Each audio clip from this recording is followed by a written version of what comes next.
As alluded to already, the hands of labor does a fair amount of the labor in terms of determining what is actually produced. As it is a moneyless system, such decisions are not dependent upon ownership of the means of production. Since labor is bioregionally constrained, at least on the primary field of concern, such labor is necessarily limited to whatever the local resources are. Hence, there is a delimiting factor involved. See, however, intra- and interbioregional trade. Also, as already alluded to, much of the metrics regarding how much labor is actually required to produce the goods that meet the needs, wants and desires of people is a well-known bit of information. Hence, we may in a very meaningful sense simply look it up to determine how much and of what kind of labor is required. In that sense, again, no one in particular is making the decision. People as such are far away more so just following the rules as determined by the existing industry's information.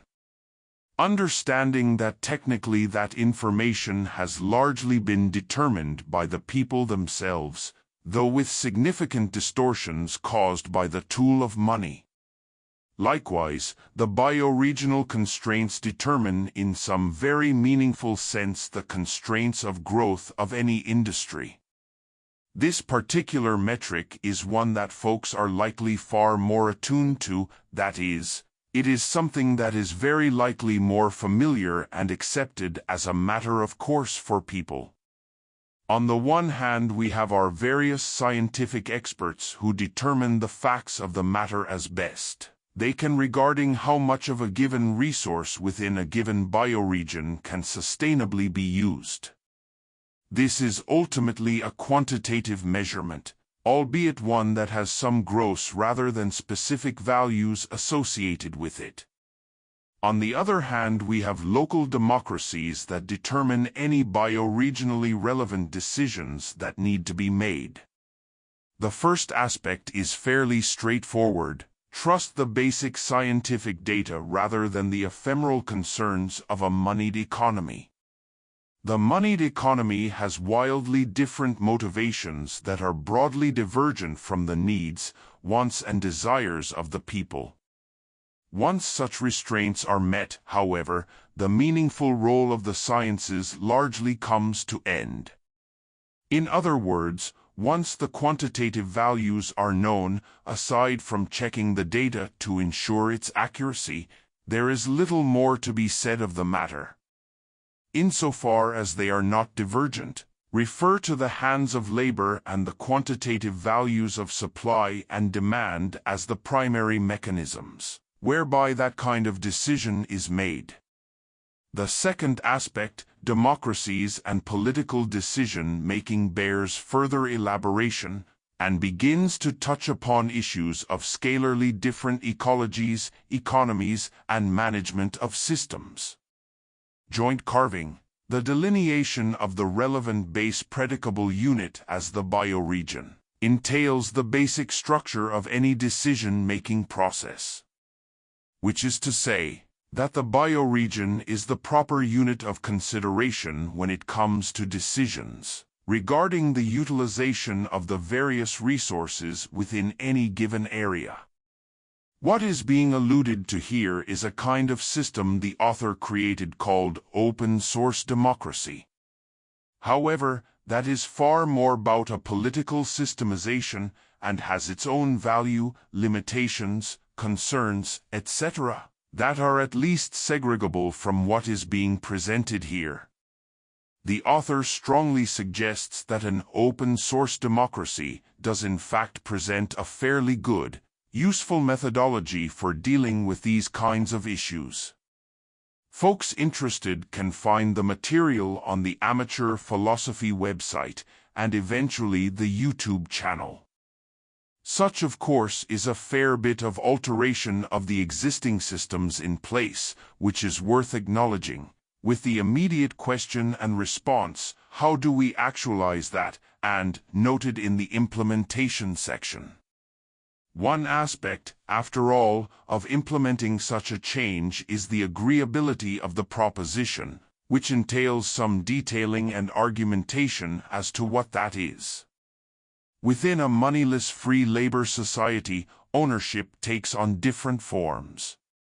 It isn't exactly the case that no one owns things or that certain individuals aren't in charge of a given decision-making endeavor. After all, those who work in, manage, and currently own a given industry have the expertise as to how that particular industry is actually pragmatically run. This is not something we ought to simply turn over to some governmental agency who inevitably have some different motivation, for better or worse. That said, the motivations of industries differ fairly radically within a moneyless free labor economy, and their bioregionally bound state entails certain pretty critical changes in and of themselves. Specifically that the people within the bioregion make the relevant choices and decisions, and in pragmatics in most cases they are the ones who are the owners of any given industry. This broadly runs counter to the imperial economics of the current global economic systems, wherein ownership and decision-making resides largely within the hands of those with money regardless of the location they live. It goes without saying that within a moneyless society the metric of money as a means of ownership simply doesn't make any sense whatsoever. The motivations of industries shift from a principle of growth to a principle of maintenance of themselves within a given bioregion. This is likely wherein democratic decision-making and governmental processes in general have their first role. How do we adjudicate the cooperative, not competitive, interests of the various industries towards the maintenance of their production within the overall bioregion?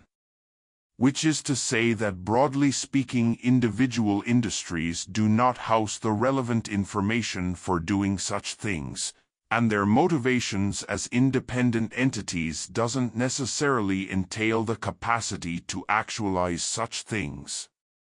Therein the role of a local bioregional government is to act in some meaningful sense as arbitrator between industries, wherein disputes arise over the usage of a given bioregional resource. After all, different industries do have differing interests for the usage of a given resource. Importantly, these disputes arise from within the industries themselves. In other words, it is not government-controlled decision-making, so much as it is handling the likely inevitable disputes regarding the usage of local resources. Such disputes are understood as necessarily occurring within limits of the basic scientific framework regarding the limits of usage of a bioregional resource. That said, such disputes are far more likely to occur earlier rather than later within the processes of this systemization, and the systemization ought to tend towards a stable form, wherein maintenance of the system rather than the creation of the system as such becomes the primary duty. The reason being that currently industries are overusing the various resources within many bioregions, with an aim towards supplying any and all other bioregions, predicated upon little more than who is willing to give them more money for it and or wherein cheaper labor to produce such things is available. Firstly, correcting for the current overusage is going to entail a fair amount of adjudication regarding the exact hows of a given resource's use. Secondly, folks ought expect some kind of learning curve involved in the practice of sustainable usage of the resources, whereby some degree of trial and error takes place, after which there will tend to be a more stable form that develops. Such is practically definitional. Thirdly, the shifting towards bioregional constraints themselves is going to entail some non-trivial degree of shifting in the usage of resources. If a given resource is currently being used to primarily supply some far distant bioregion, it's shifting towards the primary usage, as within the bioregion of origin is going to entail some significant adaptation to the usage, which will likewise entail some degree of intergovernmental adjudication between the bioregions on how to handle that transition. There are likely other aspects of the early stages of implementation whereby we'd expect government bodies to play something of an outsized role, perhaps not even surprisingly so, given that we are speaking of adjudication between existing economic entities. To whom else, after all, are they going to look to? But the point is that such pertinent decision-making process are not to be expected to occur indefinitely, or really even midterm length.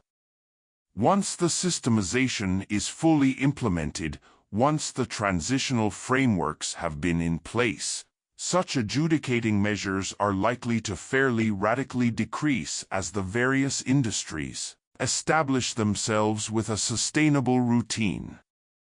Note that the primary motivation undergirding the necessity of such adjudication is absent within the moneyless free labor system, and that the hands of labor are going to have a strong tendency to curb that sort of behavior. The hands of labor would generally prefer to supply their own bioregion and all adjacent bioregions, rather than any and all other bioregions, as it is less work to do so. As with many other aspects of the Moneyless Free Labor Society, the changes involved largely come down to a change in principal motivation and basic restraints upon the overall system, predicated upon better understandings that are available to the species now than were available before. That is, the understanding regarding bioregions as such, that there are such things, as well as a mass of information regarding the production and distribution of goods and services, various technological developments, certain critical socio-cultural understandings such as racism bad, sexism bad, bigotry bad, etc. Within such newfangled understandings as these, it is worth considering a wide variety of decision-makers within the moneyless free labor economic systemization. The entrepreneur. The entrepreneur is the person who looks upon the existing jobs available and decides that they would rather spend their efforts doing something themselves. Self-employment. The entrepreneur wants to utilize their skills, talents, etc. to help provide for the available options of employment of others, or simply to provide those goods to the local community themselves. The question as to if what they are offering is really viable or not is something that is already determined by other people. Entrepreneurs, unless they already come from money, seek out financial institutions, or those with money, plead their case, wherein those with money make a determination as to if that business is likely to be successful or not. As noted with the artist, there is a meaningful sense in which we want people to be entrepreneurs regardless of if they are really successful at what they are doing, wherein success in this sense amounts to if anyone will take their products for free.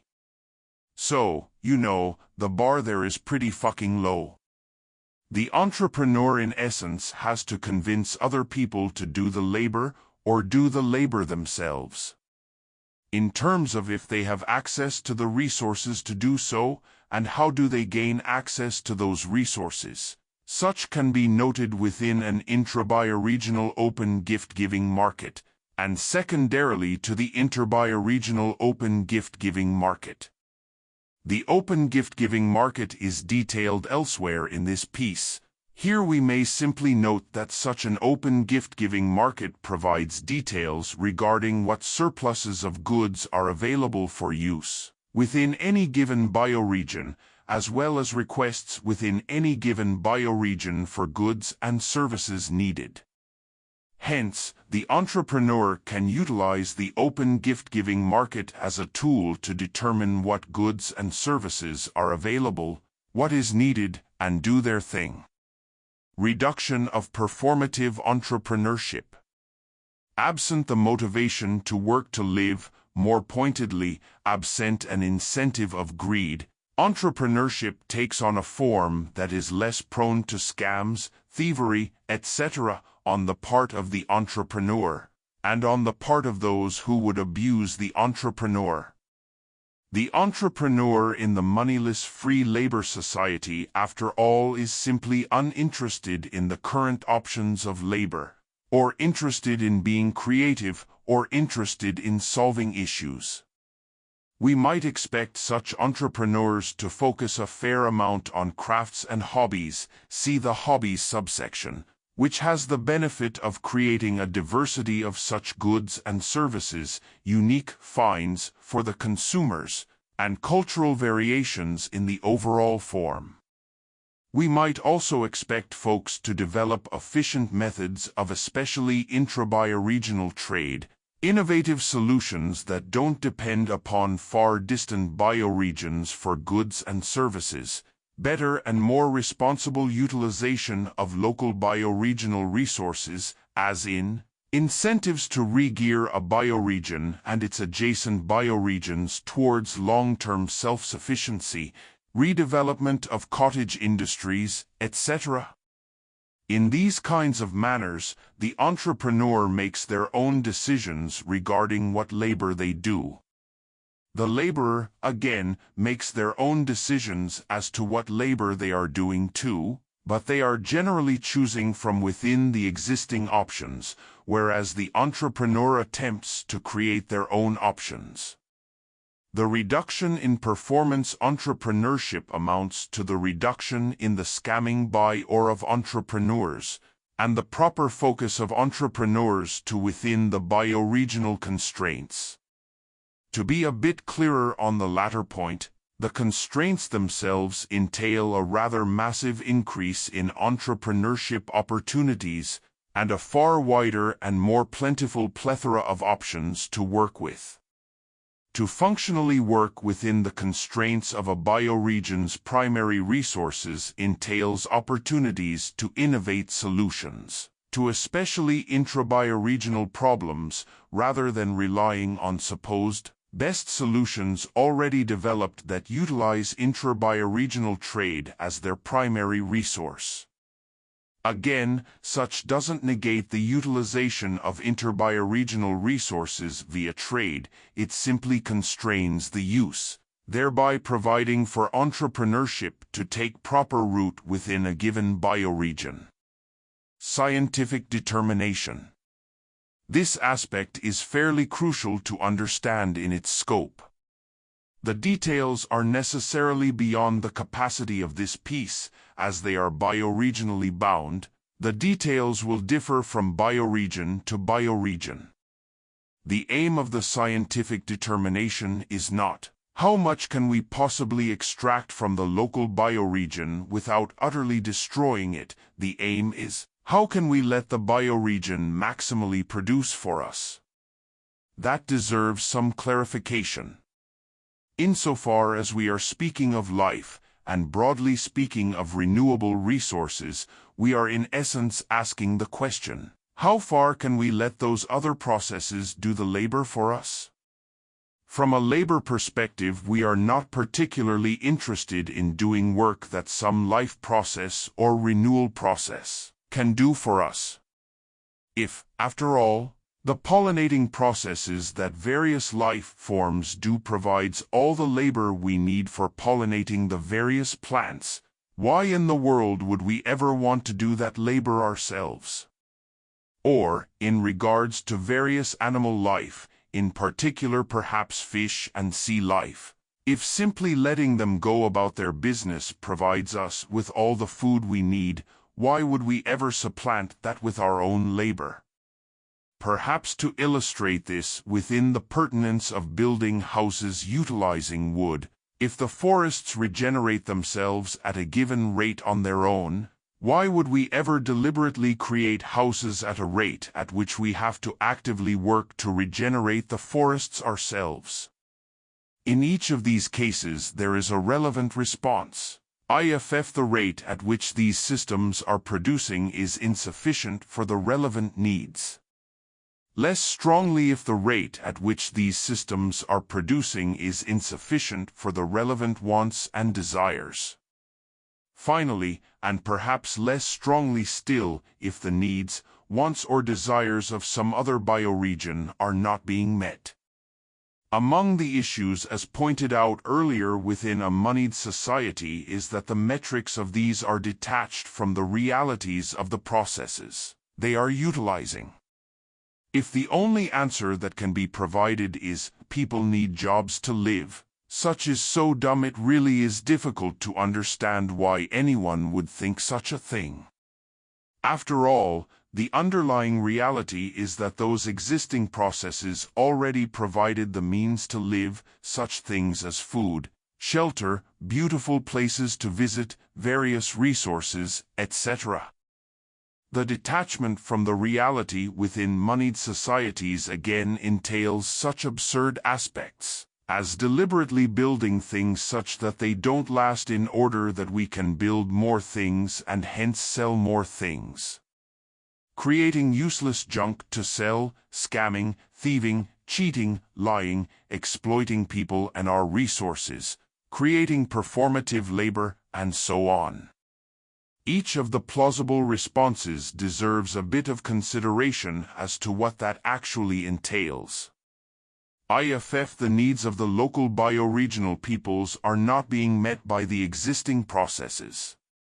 In terms of the basics in life, food, shelter, etc., without all the talk of techno-wonders and improvements in quality of life, the raw abundance of the natural processes are well known to more than meet these needs, at least in the overwhelming majority of cases. Hence there is not a great reason why any given bioregion ought to disrupt the existing bioregional status, understood of course as the status prior to people's massive disruption of the bioregional processes, the state of nature sans the species. Bioregions, broadly speaking, have so much abundance, and so much capacity for abundance, that it is only through processes of trade with other bioregions that these processes can realistically become disrupted. Within a given bioregion, the abundance of resources has until very recently far outstripped the capacity of the local peoples to actually cause meaningful disruptions to the existing systems. This is something of a half-truth.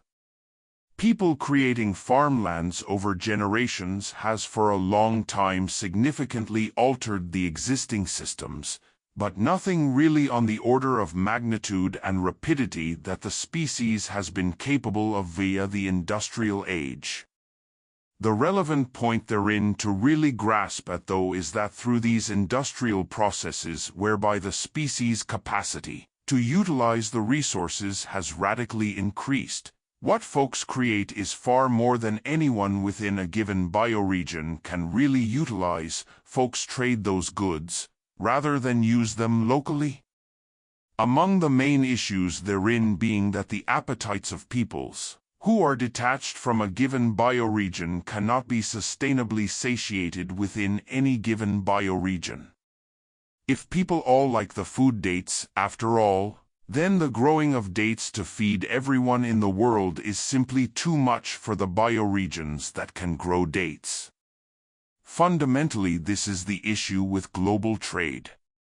Each bioregion producing en masse for a world population insofar as they are capable, which fundamentally destroys the bioregion they are utilizing to grow the things. There is no obvious or unobvious reason as to why the species necessarily ought to limit itself to the mereness of the renewal rates of a given bioregion sans any human labor. There is a lot of sense, after all, to practices of farming. There are, however, limitations and principles within that worth considering. In the instance of using wood, logging, and the various processes of utilizing wood, there isn't any good reason why society necessarily ought to simply wait for the forests to renew themselves at the rate they would without the species' intervention in the matter. Planting seedlings, in other words, to help the process along entails the capacity to utilize more wood by the species in the longer term. Similar can be said for most aspects of farming the land. However, there is a destructive tendency towards only growing the supposed best kinds of products, which inevitably leads to the loss of the native plants and animals of the bioregion. Some of the pragmatic details of what that actually likely entails in terms of practice are covered elsewhere, and indeed there is a lot of scientific lore on the matter. Here we note that such is quantifiable, and as it relates to the utilization of local resources, the specific point that the loss of the native species entails an overall increase in the labor. To stick with the point regarding utilization of wood, to grow only a small selection of woods because they grow faster creates issues of monocropping, vulnerability to diseases, lack of variation in wood supply, and an increase in the rate of use of the wood. Wherein the rate of the use of wood entails the increased and destructive appetites for the utilization of the products of wood. In essence, a glut of wood on the market entails that folks will treat it poorly, build pointlessly with it, and thereby create manufactured needs, wants and desires that in turn create further demand for wood, and so forth. In a moneyed society, such could be understood as a virtuous cycle, as in, better availability entails more use, and more use entails more money. Without undue prejudice to that point, such also entails ever-increasing demands on labor to do those things, and ever-increasing demands on the land to provide for those kinds of things. Such, in other words, comes up against the limits that are imposed by the hands of labor, and the renewal rates of the relevant resources. At the same time, it destroys the bioregion's capacity to renew itself. Hence, the point is rather simply that farming trees wherein such are farmed of the native species is far preferable overall, rather than farming trees predicated merely on their capacity to produce more wood. The tension described here as it relates to wood is the relevant kind of tension and mode of understanding as to the limit. If the needs of the local bioregional peoples are not being met by the existing processes. Such amounts to a kind of principal point, utilize the local varieties of plants, animals, etc., insofar as one can, letting the bioregion's laborious processes do as much of the labor as is possible, and then supplement with non-local varieties with an eye towards not disrupting the local varieties. Pragmatics of making decisions. In the pragmatics of running an industry, the reader may still be concerned with the details of who exactly is making the decisions for the industry. In essence, the proper methodology for this is very likely negotiations between unions and management, rather than third parties of any sort. Again, eschewing the very real potential horrors associated with government control is a good thing. Keeping the motivations within the constraints of the industry is important. What those negotiations would likely entail, however, would shift fairly radically from the current. Beyond the obvious regarding negotiations of pay rates being non-existent within a moneyless free labor society, issues surrounding healthcare and many of the issues regarding time off are not particularly relevant. Healthcare, after all, is provided in the same manner as all other goods and services, e.g. freely. Similarly, paid vacation and sick leave are not meaningful concepts as such. negotiations regarding workplace safety, hiring and firing practices, concerns regarding discrimination in the workplace, work week hours, managing and scheduling various time off for vacation periods and sick leave, internal promotional structures, avoiding nepotism, on-the-job training practices, etc. In other words, managing and maintaining the industry's workload and labor force remain relevant. The motivations for such are definitely different, and such likely entails a lot of boring pragmatics rather than heated fights over money. In essence, not entirely unlike in the current, management has a perspective regarding broad-scalar trading, requirements that ought to be met to meet the needs, wants and desires, overall views of the labor workforce, etc. While labor has a perspective of actually doing the labor, concerns of the workforce as such, issues that may arise from bad decisions by management, issues surrounding time off, plausibility of improvements to workplace efficiency, ways of reducing workloads overall, etc. Insofar as government may have some kind of role, it is localized to the bioregions of concern, minimized in their scope, and generally amounts a bit more as enforcer of constraints rather than as decision-maker of any given industry. Something akin to that of a check on industry. My suspicion is that over time government's role in the Moneyless Free Labor Society tends towards diminishment as it becomes redundant to the Moneyless Free Labor Society. The main issues in the current are the transition to such a society may very well entail governmental roles, e.g. avoidance of chaos in essence. I am skeptical of its actual usefulness at all within a moneyless free labor society. Given the relevance of the question, especially as regards, for instance, the more libertarian and small government-minded folks, it is worth detailing here the concerns. Public resources.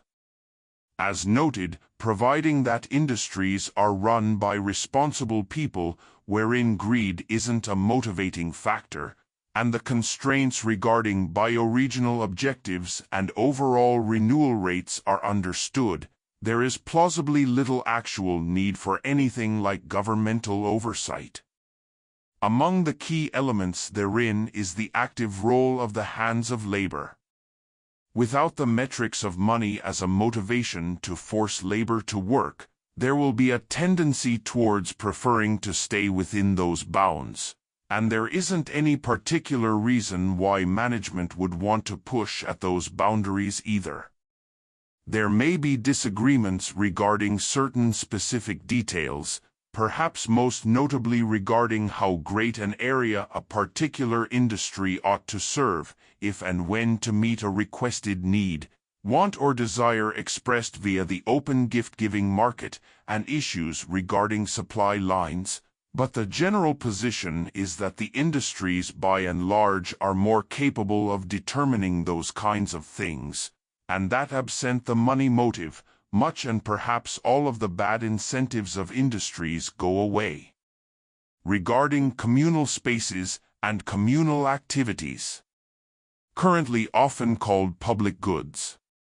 Here we are referring to such things as libraries, public schools, community centers, public parks, and wildernesses, perhaps some other things too. In the current, these are generally run by governments, with the exact scalar of governing bodies varying. The joint carve structure within which the Moneyless Free Labor Society functionally operates rather intentionally places those kinds of concerns within the hands of labor. An argument is made that the incentive towards renewal of bioregions is broadly in the best interests of labor, and that hence they will tend towards minimizing the usage of those resources in order to let other processes that are not human do the labor for them. That said, there very likely remains a significant role for maintaining wild spaces and various parks, which is to say that in the long term those kinds of places have real value in virtue of exactly not being developed in any meaningful way. I don't think this is particularly controversial for the overwhelming majority of people in the current. Such places may constitute a kind of governmental role, in that it may entail a kind of activity that isn't particularly beholden to the hands of labor or industry more generally. In a sense, the title of who makes decisions regarding such places matters far less than people seem to think it does. After all, we could call the laborers who maintain such places as their own industry without any obvious issues involved, within a moneyless free labor system at any rate. It being somewhat unclear as to the exact differentiations between governmental industrial labor and non-governmental industrial labor when the moneyed motives are removed. To try and be clear on that point, it is one thing to hold that, say, an elected leader ought to make the decisions about some industry. This is meaningfully different than holding that the laborers of a given industry ought to make decisions about its own industry. What is somewhat unclear is to what degree there remains a meaningful difference between the laborers of an industry that have control over their own industry, if that control is under the auspices of government. The Park Service people, in other words, making decisions for the maintaining of the parks may not particularly matter if they are doing so under the auspices of government, or without those auspices. Such may amount to how independently from any given governmental control the industry really is. Consider it this way. The motives for the Parks Service remain the same regardless of if they are under government control or not within a moneyless society, specifically the maintaining of resources within the renewal rate. Critically noting that such is not the case in a moneyed society. The Parks Service being not under government control in a moneyed society entails it having as its motive the making of monies, not the maintaining of resources. There is, however, a difference between the motivational aims of communal/public spaces and non-communal spaces, albeit it is a bit muddled. Communal or public wild spaces are to be maintained as is, to be managed with perhaps the aim of providing reasonable access to them for the public. Non-communal wild spaces are essentially there for the utilization of the resources therein. Noting that such usage still has to be maintained within the renewal rates, but it constitutes usage of resources, rather than the mere maintaining of them as they are. It may be plausibly the case that that kind of motivational distinction is relevant for a delineation between governmental structures and non-governmental structures. The former are plausibly tasked with the maintaining of the limit of resource use through the maintaining of wild spaces, and the adjudication of industry's resource usage. In a certain sense, non-governmental industries are tasked with the utilization of resources towards some other ends aside from the mereness of the maintenance of them. For sure, they are cognizant of the limitation of resource usage, and it behooves them to find ways and means to minimize their usage while still providing the relevant goods and services. After all, insofar as they do so, they are thereby avoiding the hands of government from stepping in to adjudicate the matter for their incompetence. But here we are speaking of a fairly different motivational formal structure, that of maintaining wild spaces as is. There remains therein a question as to if governmental structures are the better, or perhaps the proper modality for the maintenance of such things. To which I am inclined to say that insofar as governmental structures are better capable of having a longer-term view of the situation, they would be the better mode of maintenance of such structures. Likewise, insofar as their breadth of view is broader, they are more appropriate. Individual industries simply lack the mandate, viewpoint, or expertise in handling such things. An individual industry we might also hold ought not be burdened with such considerations that are beyond the purview of their industrialness. It is, perhaps, good that the lumber industry doesn't particularly have to care a great deal about the maintaining of the forests. Let them handle the cutting down of the trees, the movement of the trees, and the various craftsworks of the trees. But provide them with a framework that makes sense for the sustainability of their practices. The constraints within which they can functionally operate without having to worry about those sorts of broader concerns, to which they don't particularly have any expertise to know. Hence, partly the point of this piece, and indeed, the classical role of governments of any sort whatsoever. Consider it from a different perspective. Can the employees therein simply quit their jobs? In a non-governmental industry, the answer is yes.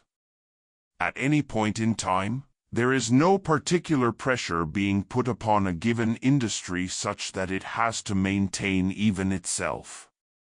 If they all decide to go fuck off, so too therefore goes the industry. Indeed, having the capacity to freely choose their labor is fundamental to the systemization being described here, for that matter, for the current systemization too. Governmental structures do not really have that luxury to them. We might therefore hold that such entails a fine sort of aspect of delineation to work with. The maintaining of wild spaces, the park services in general, as maintaining communal public wild spaces, ought to be governmentally controlled. In a real sense, what is being described is a kind of public duty, one that is better accomplished via the slower-moving mechanisms of government, who have of themselves motivations that are longer viewed than non-governmental industries. Partly that kind of motivation is something that ought and has to be fostered within the governmental systemization, especially within a democratic governmental systemization. In the current, whereby folks are elected for terms of 2, 4, or 6 years, there are a lot of incentives to look like they are doing something, which ultimately entails incentives for politicians to lie, cheat, steal, pretend that they are doing something, and to actualize various laws, policies, etc., that are different from whatever came before. To say nothing of the horrors that accrue via the conjunction of moneyed and political concerns. To quote the poet's sweetheart, bitter heart, now I can't tell you apart, money can't buy you back the love you had then. Crushing with a song, Muppet monsters across the floor. The point therein being that the kinds of governmental tasks being described are exactly not the sort that ought to be put to those kinds of pressures. Still, those pressures being arguably less than the pressures of non-governmental control of industry, whom we suppose will tend to have shorter-term aims as a matter of course, and have active motivations to actually use the resources for something other than merely their maintenance. In regards to communal public spaces that are not wildernesses, parks, etc., in a moneyless free labor society it does beg the question of funding in a rather peculiar way, given that funding as such is not a real issue. Namely, how to ensure that those services are maintained. Here I think we can get a sense of what was pertinent in the case of wilderness communal spaces as being a helpful delineator for determining which are the pertinent non-wilderness communal spaces. And moreover, that such spaces ought to be a governmental task, specifically because they are the kinds of things folks ought to have access to regardless of the situation. Funding in this sense amounts to guarantees of labor. we are likely to be speaking towards fairly limited structures that would be familiar to folks living in America in particular, and much of the world these days. Libraries, for instance, as institutions that grant access to knowledge in a variety of forms. Museums, water and sewer supplies, infrastructure broadly speaking, etc. Likewise, so-called safety nets for various aspects of life, such that there is some other institution that can step in as needed to fulfill the sorts of duties that are supposed to be fulfilled via the hands of labor approach. What is uniquely at issue with public schools are the issues regarding how to educate each generation. Such may entail various local democratic processes, parental involvement, school boards, etc., none of which ought be terribly surprising to anyone.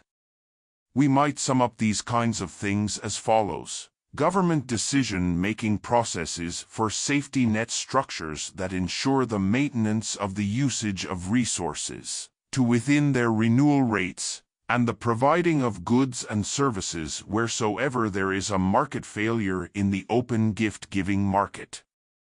Whereby all of these aspects are essentially matters of recruitment for the roles as duties to the broader bioregional and interbioregional structures. While there is a tension therein between government and non-government, there is no real competition to speak of. To put it in almost the most horrid of phrases, the government prefers to cede control to the open gift-giving market, but insofar as the latter falters, the government steps in to force labor to do the thing. Ultimately, this might amount to gradients of prioritization, whereby government is tasked as a safeguard to which non-government doesn't particularly care if it is not doing the labor themselves either. Judicial concerns. It's very noteworthy that a whole lot of legal concerns are simply removed within a moneyless free labor society. Of those that remain, having elected judges and easy access to attorneys are other likely areas of government. Similar may be said of law enforcement. In this system, in a meaningful sense, jurisdiction is not a major point of concern. While it would of course be local people serving these roles, there isn't any obvious points of contention regarding national interests as such. There are, however, likely issues regarding local differentiations of law, customs, norms of behavior, and so forth. However, I'd suggest that a lot of those kinds of differences as they relate to law will tend to go away. In other words, murder is murder, rape is rape, and so forth, pretty much regardless of which bioregion one is living in. Much of the variation in laws, its intricacies, and so forth revolve around moneyed interests, and the hubbub of aesthetical ethical concerns. Of the latter, see The Odd Questions of Privilege, A Slight History of Colonialism.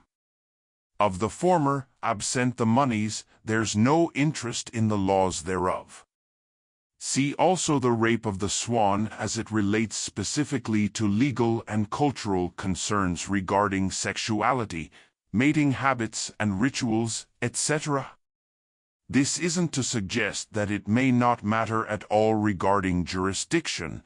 It may, for instance, be important to try people within the jurisdiction that the crime was committed for reasons of transparency, concern for the feelings of the victims, in some sense basic logical integrity of the system, but there isn't really a national or political interest involved in the matter. Such a view seems a bit naive, but I think a lot of that seemingness stems from folks' customary views on the matter in the current, wherein political concerns and national interests are at the forefront of many such matters. I don't think the Moneyless Free Labor Society has much to say as regards the various details of the judicial system as such, e.g. its various methods of punishments, methods of choosing judges, lawyers, etc. Again, those aspects may in fact speak more towards the role of local governments than anything else. Zoning. Perhaps the dullest aspect to consider, but is plausibly something of a continuing role for especially local governments. Among the issues therein being a tendency for government people to look like they are doing something, rhetorical phrases of basically bullshitting, and so forth. The real concern, though, is that absent basic zoning there are plausible real issues, say, with putting industrial places next to housing locations, perhaps issues of unrestrained growth, though I suspect that the hands of labor and the bioregional constraints may deal with that aspect fairly neatly. Still, there are real concerns of abuse of local resources, destruction of local wildlife, waterways, etc. It is somewhat unclear to what extent the Moneyless Free Labor Society can deal with that without recourse to some kind of third-party agency's involvement. In essence, much of those concerns may amount to environmental regulations, which are not a bad thing. It is possible that well-organized community groups can accomplish such things, though again, that may be little more than a point about titles. I'd strongly suspect that local government regulations regarding zoning is a legitimate governing aspect, as a check upon industries and various other human behaviors. The freeloader. The freeloader is a real problem in any system, but perhaps especially so within a moneyless system wherein there are no obvious incentives, such as whips, to bother to work at all. There are, however, unobvious incentives, which is the first reply to be given to this legit concern. I have oft been surprised by the viciousness by which certain folks feel this concern, as they are oft the people who value familial connectedness and, without thinking too deep on it here, traditional values. Perhaps even more so that these kinds of concerns tend to come from folks that value individualism, strong work ethics, libertarian types. Perhaps, and this wouldn't be surprising, because they value those things, the fight and worry that others may not, may lay the concern's heart. I want to strongly suggest up front that folks generally do value those kinds of things, and that much the ado about the freeloader is bunk. Still, I shall spend a good amount of time addressing the concern here, as it is likely deeply felt by no small number of people. Freeloader concern, hands of labor. Too many freeloaders means not enough work, means too few goods and services produced, which means the access the freeloaders have to the local goods and services is ultimately diminished. In some sense we can call the freeloaders as doing a sort of service to the local community. They are pushing at the limits of the reduction of work hours. Of course, this reply is somewhat dissatisfactory in that generally people do not want a society of freeloaders. The sense of resentment towards them when they are doing work entails a real problem, albeit a bit of a problem of hurt feelings. I say a bit of a problem of hurt feelings for a couple of reasons. The limit of the freeloader, as alluded to already, entails a bottoming out of this problem. Hence the problem is not going to lead to any kind of collapse of the local economy. There are too many incentives in place even for the freeloader to have too many freeloaders for the local system to actually collapse. As is oft the case, there is hypocrisy in the concern. We already have freeloaders in society, quite a few of them, in terms of what goods they are producing for the community. Namely, we have children, and we have housekeepers tasked with raising them. Neither of these, of course, really deserve the title of freeloader. Children, after all, are basically actually incompetent, and moreover, we all pretty much agree that they ought not be pushed into the labor market too soon. They are also utterly adorable and much of the point of living at all. A long, peaceful, loving childhood is a positive thing for everyone. Of the housekeepers, these are the people exactly tasked with providing that childhood experience, and also tasked with generally maintaining the household, both of which are vital roles within the community. The point of pointing these very large numbers of freeloaders out is to dispel some of the sense of hurt feelings involved with those who are doing other labors within the community. Additionally, we have folks who are freeloaders for a wide variety of other reasons, such as disabled people, old people, perhaps some other categories of peoples too. Again, the point is to note that we already have huge numbers of freeloaders in the species societies who partake in the goods and services of the society without actually providing any direct labor to the production of those goods and services. Worth pointing out that of the housekeepers, no children, no life. In an important and relevant sense, no freeloaders, no life. As is rightly pointed out within the relevant feminist lit, this is essential labor. It just isn't generally within the moneyed system of labor.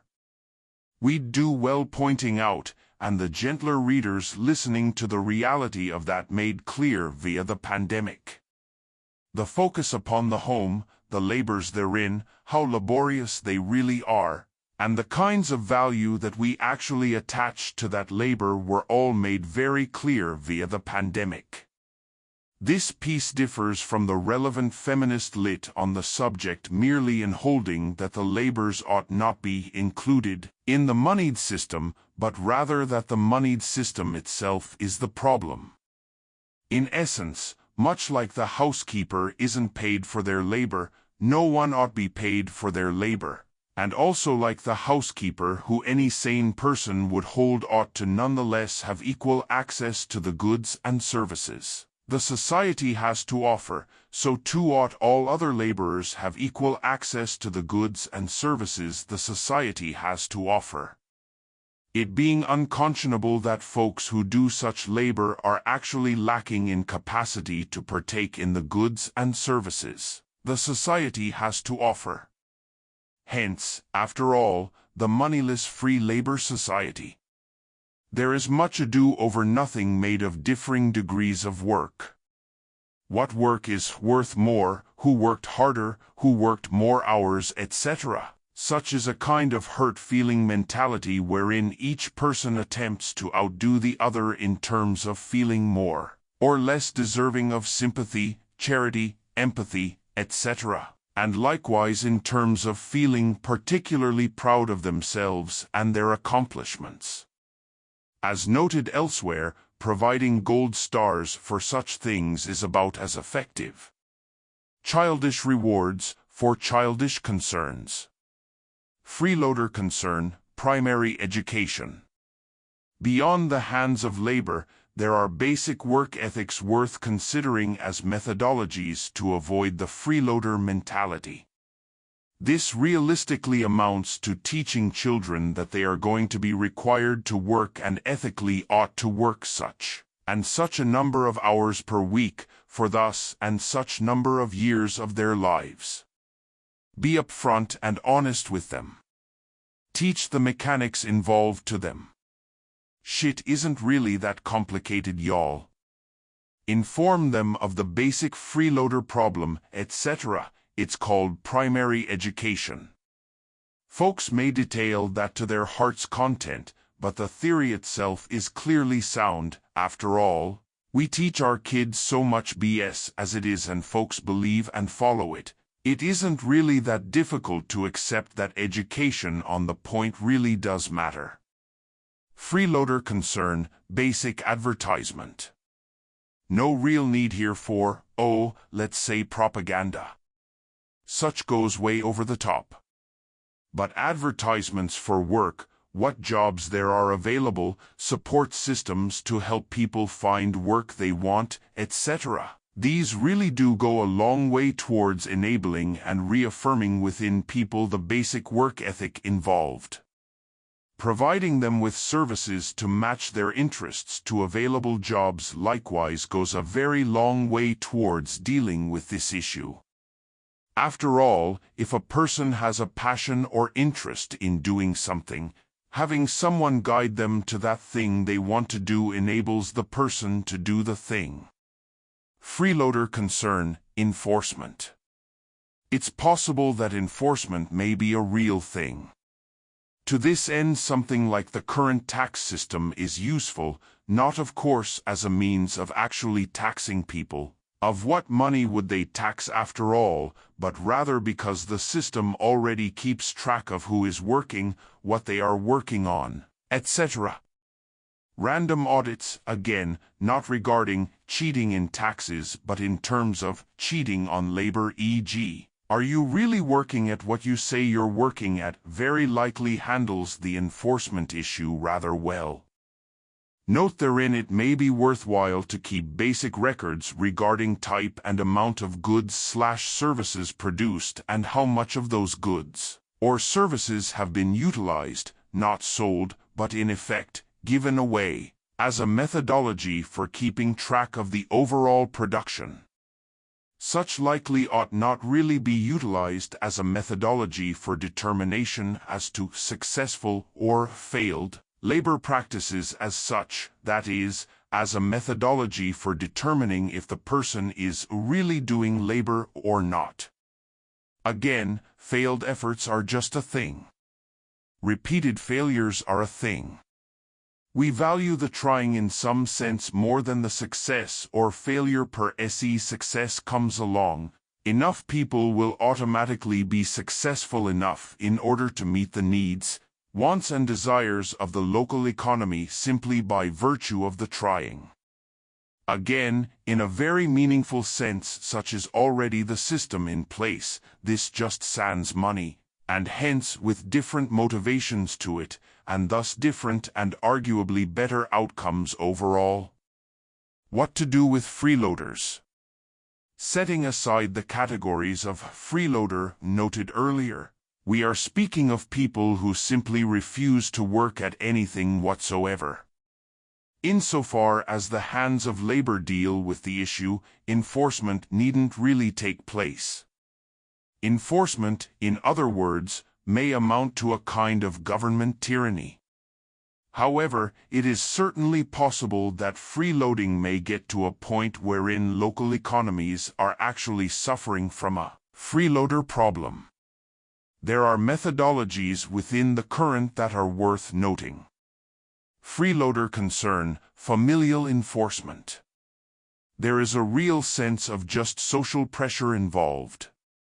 Family members almost certainly will be the first line of defense, especially as the culture adapts to the system. As the norms and practices of a moneyless free labor society become the norm, as education adapts towards that norm, people within the family themselves begin to enforce the practice as a matter of habit. Such isn't to be underestimated. All evidence already points to exactly the point regarding joblessness in the current. The family currently already attempts these kinds of things, and the family currently already is largely successful. Freeloader concern, various homelessness programs. These kinds of programs provide all the right kinds of support, and are often dealing with all the right kinds of issues that actually cause the freeloader, such as drug addiction, mental illness, no other support structure in place, etc. It is very much worth pointing out that a fair amount of the freeloader problem may be solvable simply in virtue of the rewards beyond the limits of the hands of labor. That is, the rewards are maximal for people in the system. There isn't, in other words, the following real-world dilemma: I can get a job earning so little I can't manage to live, or I can say fuck it all and live on the streets. Moreover, the system provides a bulwark against all the causes of homelessness, there being no money issues as such. No real concerns about where the next meal is coming from, no real concerns about the quality of life they can live, etc. In other words, how much of the freeloader problem is actually a result of the moneyed system. Freeloader concern, intervention, and the helping hand.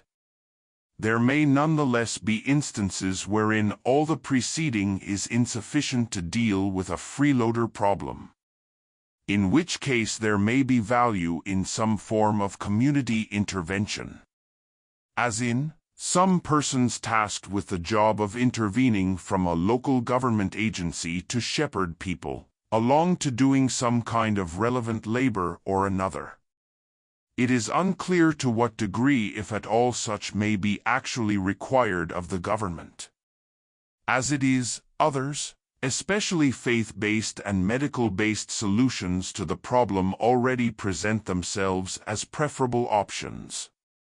However, given the unfamiliarity of the system in the current times, recalling that in historical times people did not utilize a moneyed system, and hence the system is not necessarily entirely novel or new, it may be prudent to have local government there as a fail-safe. Freeloader concern, higher education, and trade schools. Although this topic will be covered in greater detail later in this piece, as it relates to the freeloader, it is worth pointing out that within a moneyless society, higher education and trade schools are of course free.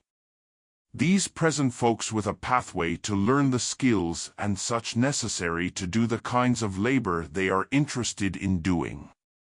Such taps into the species' interests, enabling them to aspire to the kinds of labor they want to do. Freeloader concern, boredom. This also ought not be underestimated as a factor that combats the freeloader mentality. People ultimately enjoy doing things.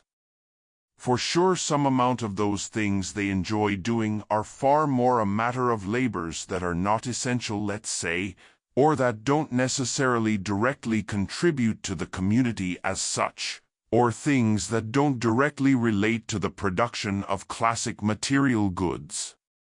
However, as noted earlier, such content of life is not something to be underestimated. After all, we all enjoy the various content of entertainment, and the various parasocial content available on the internet, festivals, music, arts, etc. As well, folks enjoy producing and utilizing a wide variety of free content. See also note regarding prioritizing essential labor, etc.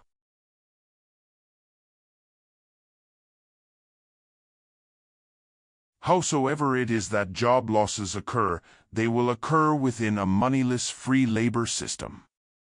Indeed, the removal of surplus labor, which is a fairly expressed aim of the system, entails this to some significant degree. In a first pass-through, wherein it is implemented via fairly simple head-nodding of agreement between the existing powers that be, the kinds of jobs losses can be broadly identified and would happen fairly quickly. Unlike in a moneyed system, these job losses do not entail a meaningful reduction in terms of material goods and services available to those who lose their jobs. Indeed, even the hard-working wealthy that lose their jobs would generally see a greater access to goods and services, as they gain a lot of time to do stuff. Whereas the non-wealthy who lose their jobs likely gain greater access to goods and services than they ever had, as a matter of both increased time available to utilize them and in terms of previous inaccessibility due to lack of money. In the short term especially, this presents a rather unique problem: resentment by the laborers. In the longer term, this issue resolves itself via the hands of labor, for instance, the limit imposed thereby regarding freeloaders within any given bioregion. In the short term, however, There is no real obvious reason why such immediate out-of-work laborers would necessarily be picking up any particular job. One can well imagine the level of resentment for the poor stockbroker, who is out of work because the stock market is not needed anymore, still partaking in all the goods and services they did before. In a certain and important sense, this kind of concern is at least a bit overblown. All bioregions have undergone periods of massive job losses, with the underpinning causes largely not having anything meaningful to do with the individuals who lost said jobs. Yes, there was resentment, but there was also a significant degree of pity. In the case of the Moneyless Free Labor Society, this kind of resentment, in other words, can be ameliorated in part by basic explanation as to the overall aim of the system itself. That is, people who grow to understand the aim and overall benefits provided for everyone are far less likely to carry forth those feelings of resentment. Likewise, many of the basic benefits that accrue to people who are continuing to labor, such as free access to the various goods and services, de facto removal of all debts, de facto gaining of ownership of homes in many cases, realistic promises of the creation of homes for people without them, prospects of capacity to improve their homes, etc., all entail that kind of resentment will not be felt nearly as harshly as people may imagine it to be. The prospects for folks so listed are described elsewhere in this piece. A related concern is how do people who lose their jobs re-enter the workforce? In a certain and important sense, they look for jobs. Such amounts to a reorganization of the society in terms of what kinds of labor is done. Understood in that way, the notion is not particularly scary or radical. It is just noting that people are deciding to reorient their priorities and reorganize the labor system. Granted, the removal of money is a radical prospect, though again, not nearly as radical as people are prone to imagine from a historical and long-term perspective. After all, for the overwhelming majority of people throughout the overwhelming majority of the species' history, money was not a part of the lives of people at all. In any case, the issue is how do people who've lost their jobs through the first pass-through re-enter the workforce? Different sectors of labor are very likely going to require additional workers in the short, mid, and long term. Generally speaking, the location of the labor will be shifting away from large and mega cities towards suburbs, rural, small towns, and smaller cities. This because of an imperative to shorten supply lines more generally, which on the one hand reduces the meaningful role of megacities as centers of global trade, and on the other hand the imperative to live closer to where the resources are produced. Such will likely entail those people moving, however, see the points regarding incentives for moving in the real benefits section. Which is to say that for many of these people, the prospect of moving from large and mega cities is something they are likely to want to do when they lack any particular monetary incentive to live within these kinds of cities. It's again worth reiterating that there is not a whole lot to the point that this isn't something the species has done before. Within the moneyed society, people have regularly been moving to where the jobs are. Any kind of claim, therefore, that suggesting people may simply move is somehow unreasonable, is lost in the fact that this is what the current system constantly demands of people. The moneyless free labor system in the mid and long term doesn't suffer this kind of horror of forcing people to move just to live. But in the short term, the system does utilize the facts of the current reality to hold that a massive correction needs, and ought to be made in terms of where people are living, as large and mega cities are simply not sustainable places. For a great deal of people, they aren't even nice places to live. Once people have relocated to, in all likelihood, better living conditions, the question of what labor is required therein becomes a matter of the bioregion they are living in. I mean, it's a bit awful sounding, but realistically the location of where people ought to be living can literally be quantified. The awfulness of it being, of course, the real horrors associated with someone else telling you that you have to live in this or that place, the real memory of forced relocations, big government control, etc. But here I don't think we really need go that hardcore. As with which jobs people have, in essence, just targeted advertising the places that folks out to move away from with adverts of the various locations they ought to move to, even with a kind of imperative attached to it, may be more than sufficient.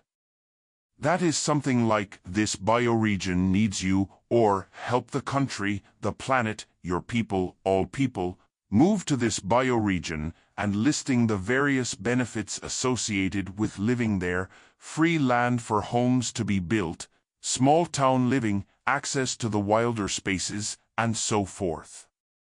A bit on the pragmatics. Realistically, shortening the supply lines entails cottage industries and bioregional factories that need to be built, and ought to be built with an eye toward minimizing pollution, bioregional degradation, and staying within the limits of the renewal rates of the various bioregional resources. Again, the kind and number of these, the work hours associated with them, are determinable quantities. Oft this information is already determined within the existing industries. Once the general population size within a bioregion is determined, that is, what the bioregion can support within those bounds, the rest of the industrial and productive concerns become little more than punching in the numbers within existing formulas, with a bit of modification, as the aim of these places is no longer to make money, but rather to supply the relevant needs, wants and desires of the bioregional population primarily, adjacent bioregions secondarily, and non-adjacent bioregions tertiarily. That aspect of the calculation is a bit more complex, however, it is determinable. See the implementation sections for some additional details regarding some of the pragmatics involved. For any of these required cottage industries and local factories regarding labor, the aim therein is to provide for people to be contributing members of the community, giving them something to do that is pragmatically useful, meaningful labor. Hence, the aim is not really to minimize the workforce numbers, but rather to minimize the work hours any given laborer is actually doing. In other words, the overall work hours remain the same via the relevant data for the industry, but the industry is not trying to do so with as few workers as possible. The nominal aim, utilized because we already know that it is functionally possible, is for each worker to work 20 hours a week.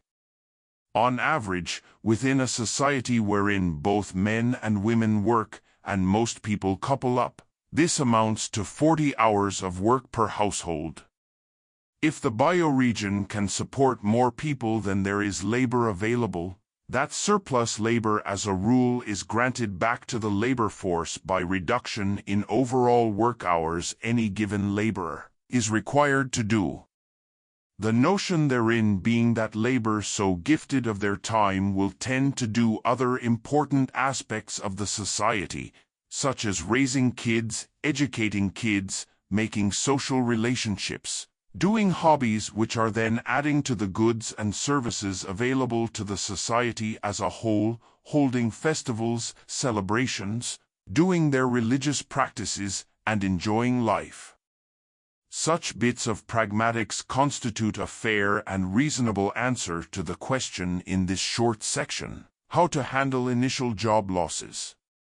Such also provides a rough guide as to how changes in jobs ought be handled and understood in the short, mid, and long term.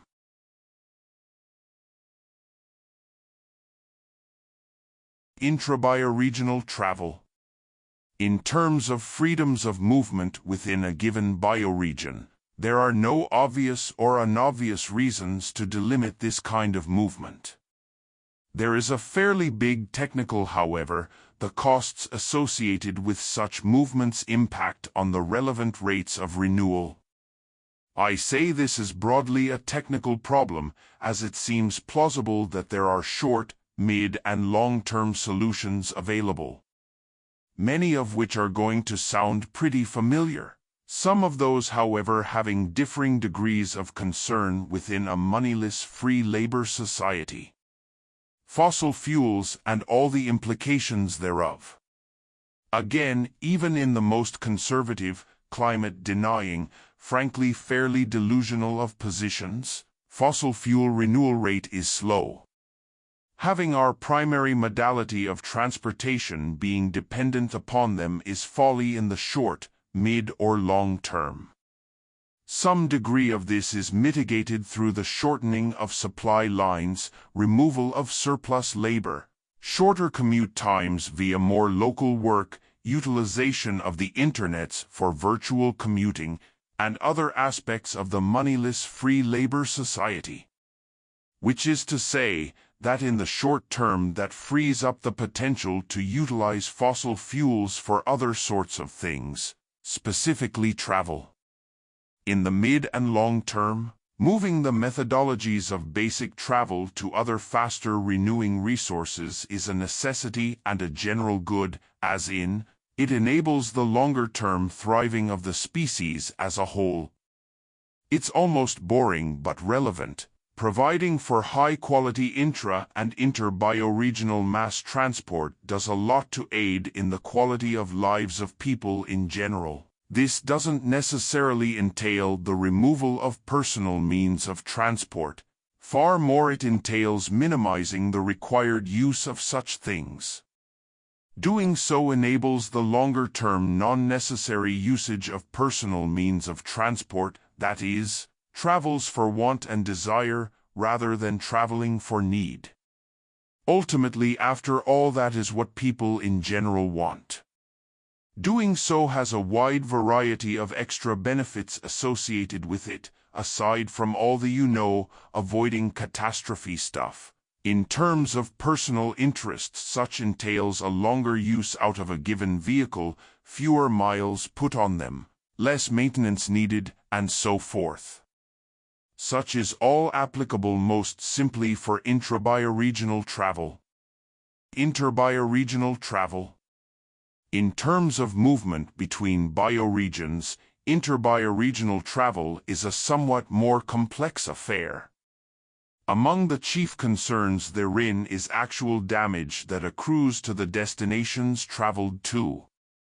Assuming, through various technologies and the systems that maintain the species within the relevant renewal rates of the resources, there are still the issues associated with overuse of any given bioregion. In the current, there are a few significantly effective checks on that, namely, interbioregional travel is expensive. We may of course lament at the inequity in distribution thereof, but at least it has the benefit of limiting the capacity of people to just travel willy-nilly. Likewise, various countries in the current have a wide variety of means whereby they restrict interbioregional travel, some more perverse than others. Some degree of this may be enabled through a reinvigorated use of mass transports such as trains. Coupled with the increase in time people in general have available to live their lives howsoever they want, the use of trains can enable mass movements of peoples for interbioregional travel. Local car usage can be supplied for free without any obvious issues associated with it. Cruise ships are somewhat ironically likely better able to likewise service for mass travel needs, better so than airplanes, that is, in terms of staying within the renewal rates of resources. Air travel's value, to be blunt, has tended to be more towards time available to consumers. If you only got like 2 weeks to travel, getting there as fast as possible matters. In the Moneyless Free Labor Society, however, that kind of concern is far less. What remains of concern is the degradation to the destinations so traveled. On the one hand, part of those concerns have tended to be in regards to the loss of local culture, on the other hand the related poverty of the local peoples. The concerns regarding poverty are already largely dealt with in the Moneyless Free Labor Society.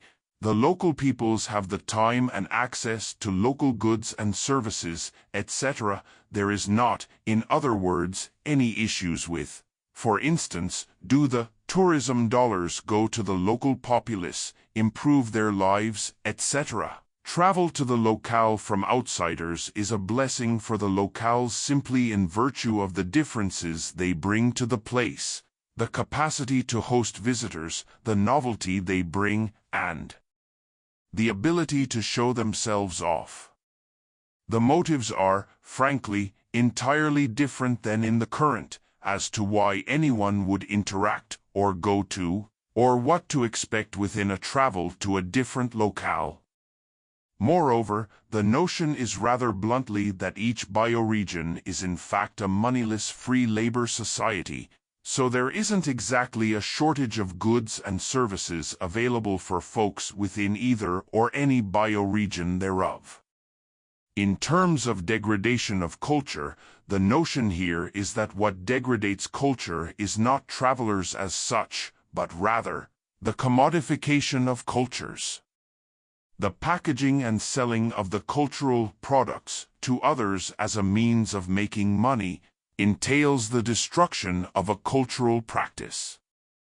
Culture becomes thereby performative. Really, perhaps a more apt term is subservient to the economy, rather than something that is done as a matter of joyful expression, emotive expression more broadly, or as a matter of community structure. Herein the point is that the travel in a moneyless free labor society provides a rationale and reason to exactly do those kinds of things, a celebratory sort of action on the part of everyone involved. Granted that such practices require a degree of modification of, let's say pre-European colonial cultural practices, as the circumstances are different, but that they are plausible kinds of cultural practices whereby the welcoming of the stranger to the home is a matter of courtesy and joy is the relevant aspect to focus on. See also Section 13J, Renewal of Cultures. The literal degradation of the locations is similarly dealt with by having the peoples within the bioregion being primarily responsible for the terms of use of that bioregion. They themselves have the capacity to better determine the usages of the bioregion. The details of that usage will vary from bioregion to bioregion. Wherein tourism is not a money-making enterprise, but rather an industry based upon generosity, gift-giving, and mutuality, the incentives are a bit different, but many of the results may be pretty similar. As with other aspects, these kinds of restrictions can likely be quantitatively defined. Usage of an area for recreational purposes has some degree of impact upon the place per person. Local peoples will want to have access to those places too, hence folks can derive a maximal number of visitors to any given location. Such can be done broadly or narrowly.